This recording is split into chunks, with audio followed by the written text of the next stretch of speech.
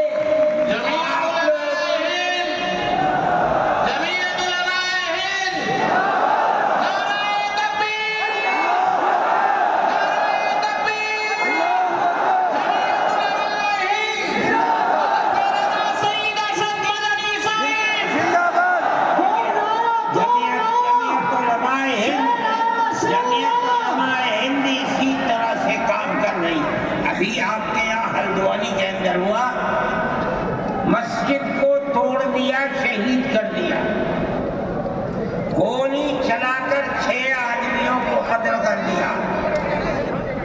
اس کے ساتھ ساتھ 101 آدمیوں کو گرفتار کر لیا اور ایسی دفعات ان کے اوپر لگا دی کہ 1.5 سال سے پہلے ان کی ضمانت نہیں ہو سکتی. جمعیت علماء نے ہمارے پاس آئے 70 آدمی, کچھ لوگوں نے اپنے کیس لڑے ہو, کسی کو یقین نہیں تھا کہ اس کے اندر کامیابی ہوگی.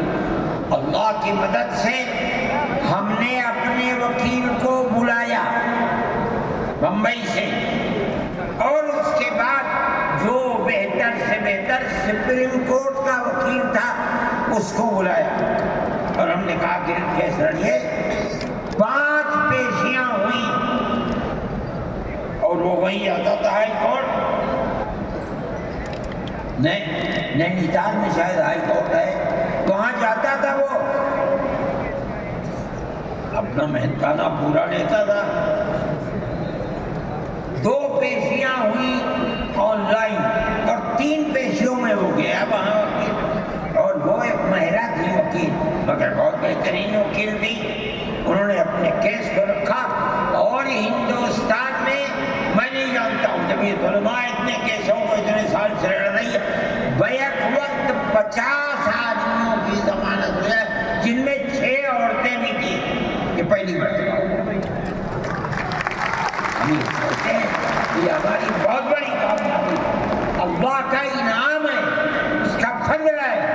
اب لڑ رہے ہیں اسی طریقے مدارس اسلامیہ، میرے بھائی مدارس اسلامیہ اس ملک کی مذہبی اعتبار سے جان ہے۔ جب طلباء ہمیشہ سے یہ بات کہتی تھی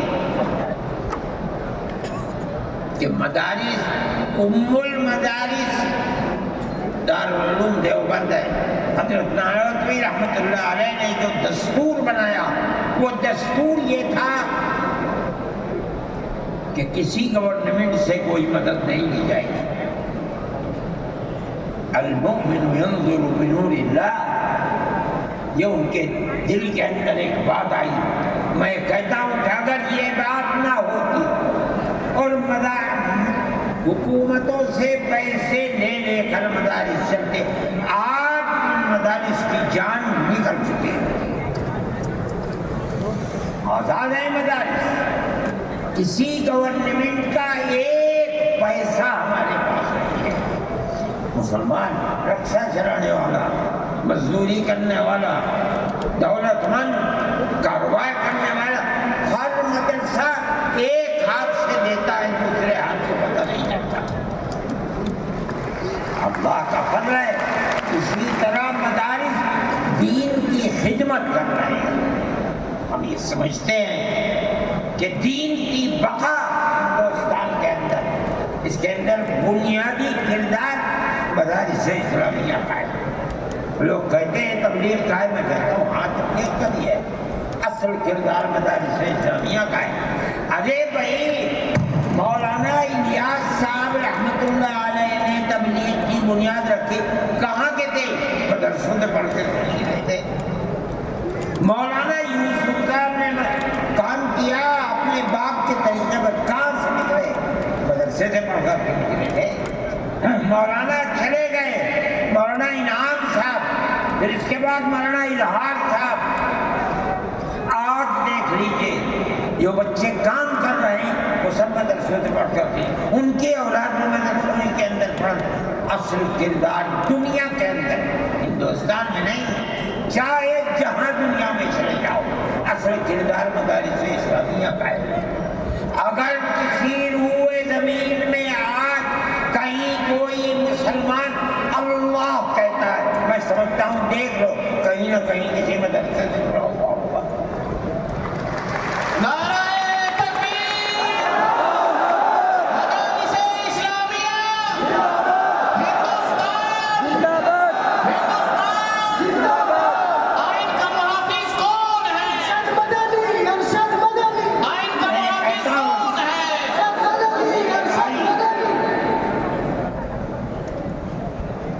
مدارس اسلامیہ کا یہ کردار ہے۔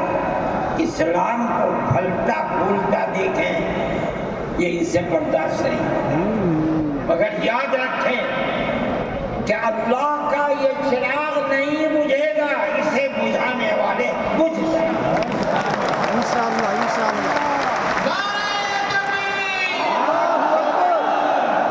آج سے نہیں، 1400 سال سے اسلام کی یہی تصویر ہے کہ یطفئون نور اللہ بافواہہم ویأبی اللہ الا ان یتم نورہ۔ اللہ کے چراغ کو بھوک سے بجھانا چاہتے ہیں، اللہ انکار کرتا ہے نہیں، یہ چراغ مکمل ہو کر کے رہے گا۔ میرے بھائی صرف پرست ذہنیت کو کرنا چاہتی ہے، اللہ چاہے گا تو یہ نہیں ہے۔ مسلمان اسی ماحول کے اندر زندہ ہے، زندہ رہے گا، اور اسی طرح اس ملک کے اندر اسلام کا، اس ملک کے اندر بھی اسلام کا چراغ چلتا رہے گا۔ میرے بھائی میں یہ باتیں اس لیے کہہ رہا ہوں کہ آپ کے اندر حوصلہ ہونا چاہیے، لیکن امن و امان کو مت جانے دیجیے۔ مسلمان مر جائے یہی کہے، مگر امن و امان ختم نہیں ہونا چاہیے۔ میں نے ٹھیک ہے اسلام کو نہیں مانتا آدمی، اللہ کو نہیں مانتا، اللہ کو برا بھلا کہتا ہے۔ ہمارے آقا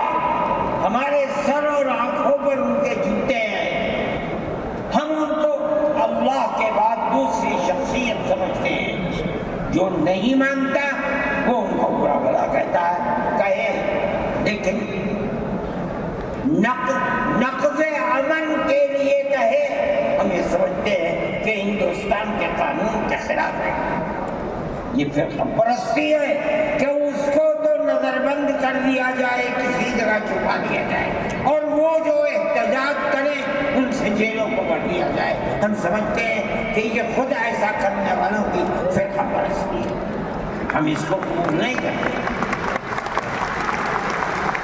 اس لیے میرے بھائی آنے والے دنوں کے اندر یہ بات طے ہوگی کہ اس سلسلے کے اندر کیا کیا جائے۔ ہم اس کو نقض امن سمجھتے ہیں۔ آپ ایسا کرنے والوں پر نقض امن کی بنیاد نہ بنائیں، اور وہ جو گھروں سے باہر نکلے ان پر نقض امن کی بنیاد۔ آج بنگلور کے اندر جو یہ واقعہ 3 سال پہلے ہوا تھا، جو کرنے والا تھا وہ آزاد پھر رہا ہے، اور میں سمجھتا ہوں کہ 63 یا 64 لوگ 3 سال سے جیلوں کے اندر پڑے ہوئے ہیں، صرف اس لیے کہ جو نقض امن کرنے والا ہے اسے تو آپ نے آزاد چھوڑ دیا، اور جو احتجاج کرنے والے تھے ان سے آپ کو جیل میں بھر دیا۔ ہم اس چیز کو اس ملک کے امن کے خلاف سمجھتے ہیں۔ میرے بھائی بلڈوزر چلانا یہ بھی ایک چیز تھی۔